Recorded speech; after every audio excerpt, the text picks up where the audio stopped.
Welcome back, everyone. Jake here with the Luigi's Mansion 3 Japanese overview trailer that just dropped a couple days ago, and today we're going to be taking a closer look and doing some analysis on this trailer. So I'm going to be watching along with you guys and pausing it here or there to point out some things that I noticed, and then at the end of the video we'll do a summary of the areas that this trailer shows off and kind of theorize about what the full game has in store and what they're not showing in these trailers. So let's get started.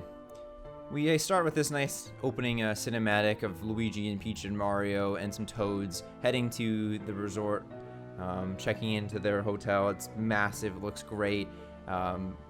Lots of yummy treats, lots of luggage. I'm gonna pause here because I think this is funny just to point out in the background the ghosts are wearing like human masks and outfits to disguise themselves to not startle their guests when they first arrived. But moving on, we have them checking in, checking it out. They all have their own rooms, which is a little bit interesting, but Luigi is out like a light. He's just so tired from traveling, but he's woken to a wacky, crazy, ghoul-filled world, of course, obviously.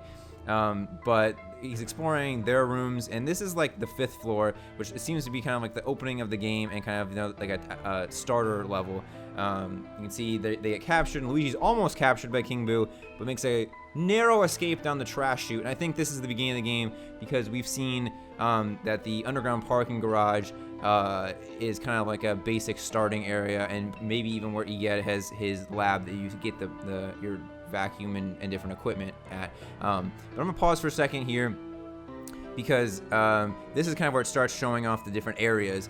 And we start at floor 7, which is this garden area, but they kind of move quickly, and I'll still talk about them later on. But just pay attention to how varied these different areas are. We got this lush greenhouse garden area with like this big Deku tree. Then we jump to Egypt on floor 10. We got pharaohs and pyramids and different things like that. We got the 14th floor is the disco floor, and it's all neon and vibrant, and it's totally different feel and aesthetic. Then we jump to the museum of natural history, like a movie theater, a magic place, the medieval area that we've seen before.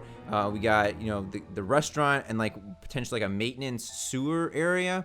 So there's a lot going on here, and now he's just gonna get his equipment that we can kind of talk over, showing off some new moves that are definitely very welcome because they give him a lot more maneuverability and a lot more variety of movements. As you can see here, like using the gust to unfold pathways or to interact with the environment, to change how things are perceived or the way you can interact with them is very cool. I love his happy little dance that he's got going on. Maybe it's after an upgrade or something potentially. Of course, we got the slam that is very intense. When I first saw this, I was like, whoa, he's not just sucking ghosts up anymore. He's really being aggressive there, handling all this. Probably there's way more ghosts, and Luigi's just fed up. He's got to figure out a way to take care of more than one at a time.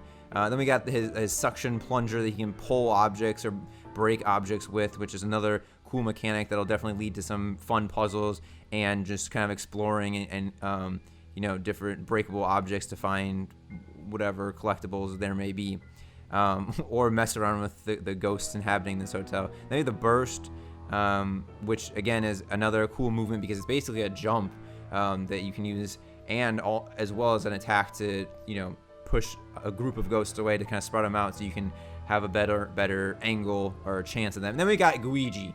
I love this guy so much. I mean, I don't know if he's a brain in there, but I love him so much.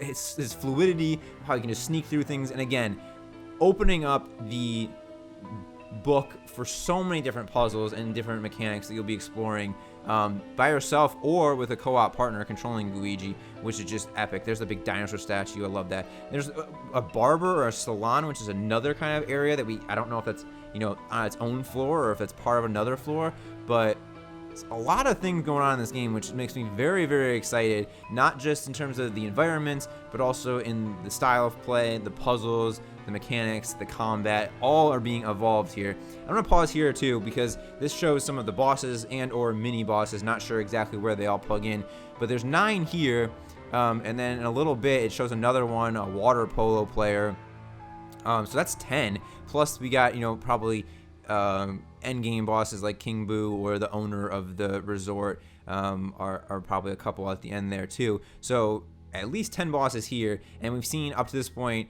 you know, the highest number of floor is 14. So potentially, plus the basement, I mean, there's a potential for a large number of areas, and I'm not sure how they're connected or whatnot, but there's like been like housekeeping shown as well. But let's start this back up and kind of look at some of these cool bosses. We got this jousting knight who looks pretty intense and fun. We got Captain Hook, the shark pirate, which is better than just a regular pirate. We got Afro DJ. So lots of different chef, gardener, bellhop. I don't think bellhop's a boss, but maybe. Security guard, water purple, and then pause here because what is going on here? The only thing I think of is if this is in the movie section, it's like a Godzilla type setup. This reminds me a lot of a level in Psychonauts. For those of you who play it, you'll remember there's a level where Raz is giant compared to his surroundings, and he's like a Godzilla-sized creature in this town, knocking down airplanes and crushing trucks and things like that. And that's what this gives me, this kind of like whimsical make-believe world where you're a giant fighting another giant, which is very cool. And it just goes to show like that they are stepping up their set pieces and their cinematics and their cutscenes and whatnot to make this a very full package epic experience. So we're gonna start this back up. That scene's just really cool to me. Of course, then we have, you know, going into the multiplayer now. And this stuff looks pretty dang cool to me. I know some people are skeptical of whether it's going to be fun or not, or repetitive or boring or what have you. Everybody has their doubts, or at least just, you know, skepticism. But I think this looks really fun, and you got co-op and competitive play, so there's a lot of variety there already, and they nailed it with like Pikmin 3 multiplayer, and some of the stuff that they show in this trailer reminds me of Nintendo Land, of the games like Mario Chase, which was like an instant classic game to play with your friends on the couch. So I'm excited that there seem to be have high hopes. I have high hopes, at least, for Nintendo's ability to capitalize on these multiplayer experiences within single-player games. So I am definitely excited to not only check out the adventure that is the single player, but also try out some of these mini games and multiplayer experiences with friends and family, because it does look like a lot of fun, and it does just make the game a more full package and experience that you can, you know, have more replayability. But I mean, pause here again too. What? Look at this. Luigi.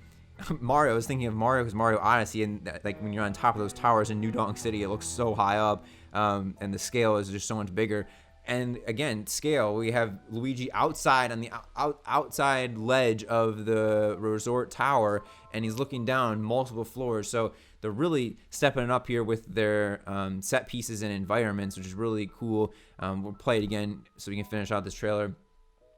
But yeah, like the Indiana Jones rolling ball in the Egyptian place. We got a gymnasium, the pirate ship, tons of cool stuff. Oh, I love the bone T-Rex. He's just epic too.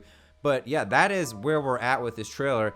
A lot of cool things going on. It happens pretty fast, so you know, had to watch it a couple times to see if I could see anything else going on there. But there's a lot going on in terms of different areas, which again is very cool to me because it's not just a hotel or a mansion. It's a whole world stacked on top of each other, much like Super Mario Odyssey. And it kind of reminds me of the way that they were revealing those kingdoms to us, where initially at E3 I thought, oh man, there's only gonna be 4 kingdoms, and then there's 5 and 6 and 7 and 8 and so on. So we've seen the floor 14 here, so there's potential for 14 plus floors in Luigi's Mansion 3.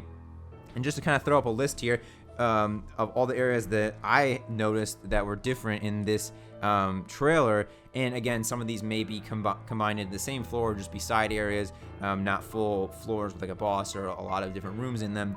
But we got a pretty sizable list going on. We got parking garage, we got the lobby, we got the 5th floor, which is like where they're staying and their rooms are, so it's kind of like a starter residence area.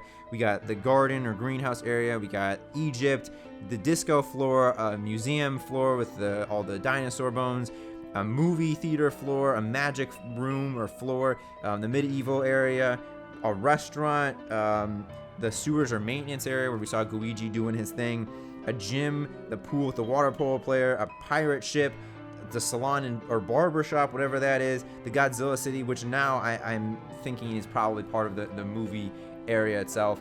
But yeah, that's a lot of areas just for one trailer, and I'm sure they're not showing everything right off the bat.